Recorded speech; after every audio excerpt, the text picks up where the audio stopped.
Welcome to this Advanced Performance Podcast. I'm John Bullock, and with me today is Heather Wright. And today's subject is going to be goal setting. And I know, Heather, you're going to kick us off here with goal setting. So tell us about goal setting.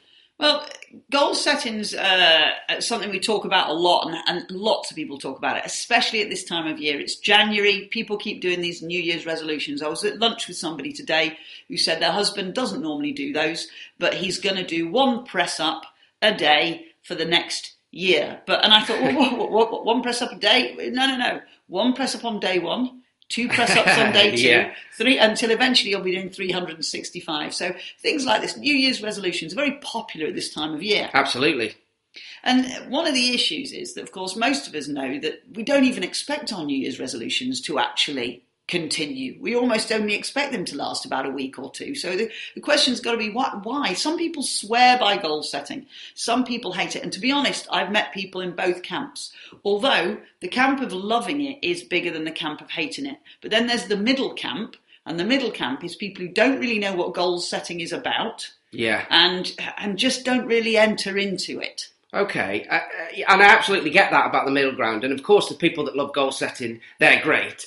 For the people you mentioned, there's a group that doesn't like goal setting. Why wouldn't somebody not like setting a goal for themselves to learn or whatever it may be? Well, for those of us who like goal setting, there is a little bit in our head of going, why? Yeah. Why would you not like it? Absolutely, yeah. Are you crazy? But when you talk to them, there's a couple of different reasons. One is because actually goal setting reminds them of targets at work. And targets at work they've been beaten up by the targets at work, maybe once a year or twice a year in their annual review, where they're suddenly held accountable. So it has a negative impact feeling for them. Oh, no, I can absolutely see that. So what you're saying is maybe they've come across goals in the workplace. For whatever reason, there's been a negative impact around that goal.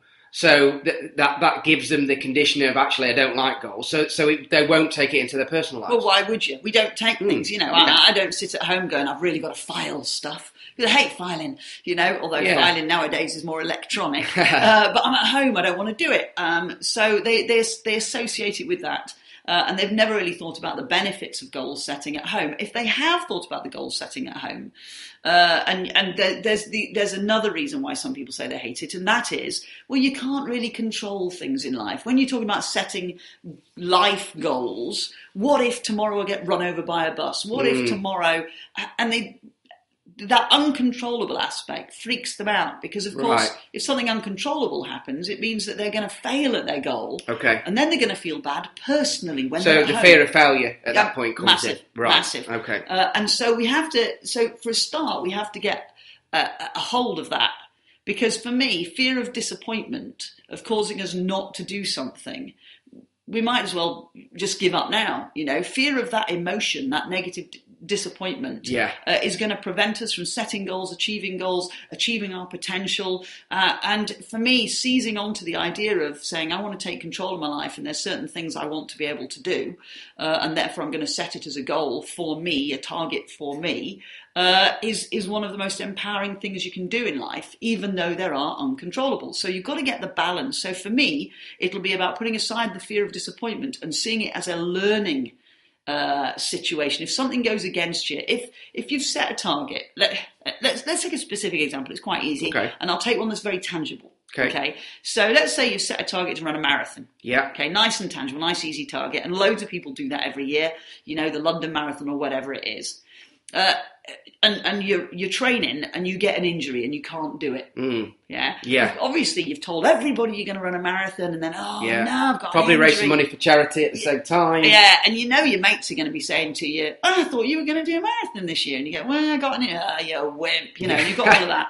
The first thing to do is you've got to have flexibility in that. So why are you doing it? Are you raising money for a charity? Yeah. If you get an injury, you've got to know to yourself, well, it wasn't running the marathon. You're going to go, well, actually, why don't I change it to swimming?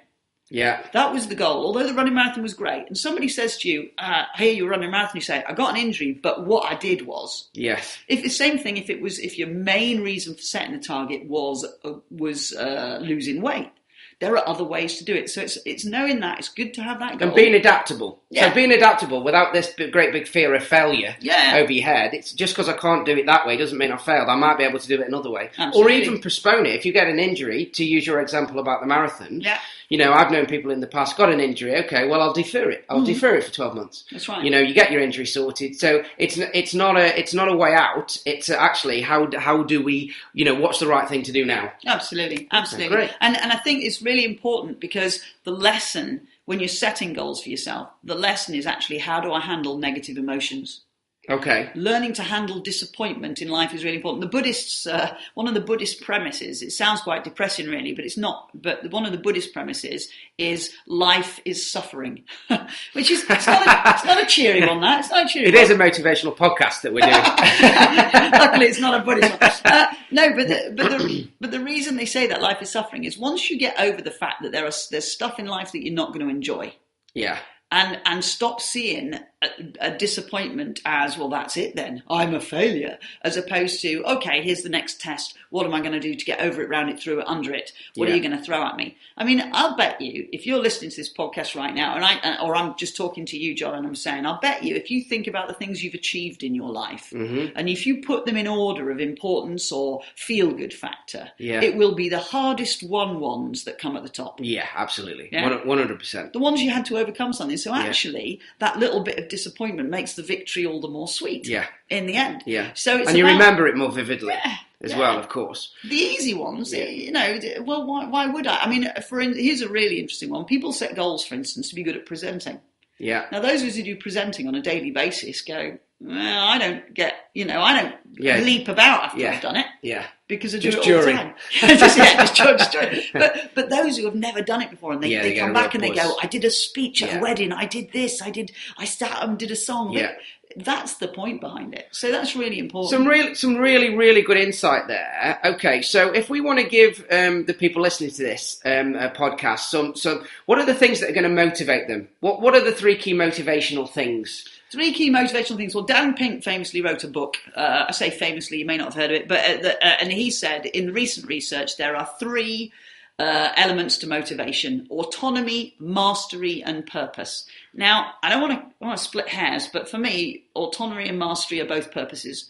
They're subsections of purpose. Yeah. Purpose is absolutely vital. So when it comes to motivation, it's about purpose. What is your purpose? So maybe you don't call it a goal, maybe you call it a purpose. Yeah. But there's a reason. There's a reason. There needs to be a reason. So the other thing we need to get a hold of is that those purposes or those goals do not have to be huge.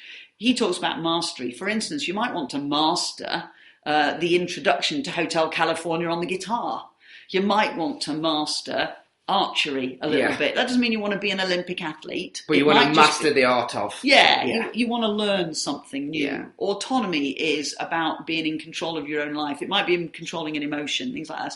The main thing is purpose can be short-term or it can be long-term. Yeah. So I don't think goals have to be major. Yes. I think they can be small. Yeah. You can work up to, world peace at another day. Another time. I do know Dan Pink, but I've not read this particular book. So where he says autonomy, would that also include the sense of personal responsibility? Kind of, if it's up to me, if I'm going to do it, it's up to me. Absolutely. Right. Autonomy is about feeling responsible and feeling like you're in control of your life. And that's got to be internal. Yes. It's always going to be internal. Yeah. I choose to go to work. I choose to be in relationship. Run the marathon, train for the marathon. Yeah, I've chosen to do this and taken that responsibility. Yeah. And so that's about autonomy. It's about a mindset. And it's about understanding that whenever something falls on your desk, instead of going, oh, woe is me, what's the world doing to me? So it might be something like that. Yeah.